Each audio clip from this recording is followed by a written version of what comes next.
अब बात करते हैं कि आपने सारा सिलेबस कवर किस तरह से करना है। इसमें सबसे पहले आप करें जनरल पैथोलॉजी,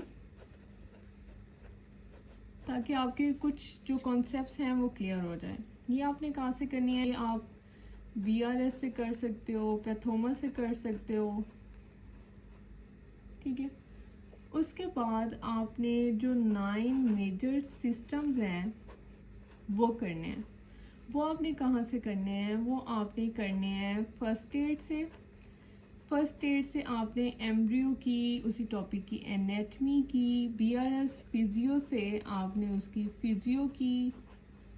चाहें तो यहाँ से पैथो कर सकते हैं फर्स्ट एड से, या फिर आप पैथोमा से पैथो कर सकते हैं।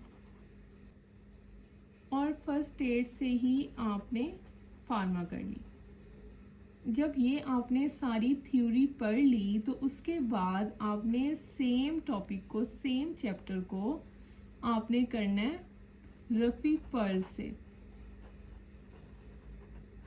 ये मैं बता रही हूँ, अगर आपके पास 4 to 5 मंथ्स है, मतलब प्लेंटी ऑफ टाइम है आपके पास। मेडिसिन और अलाइड में एनेटमी जो है वो डिटेल में करने की ज़रूरत नहीं है। आप इसी के साथ रफ़ीउल्लाह पर्ल्स के साथ करो तो ये इजीली कवर हो जाएगा। इसके साथ साथ आपने SK सीरीज़ की, और चाहें तो AA कर सकते हैं।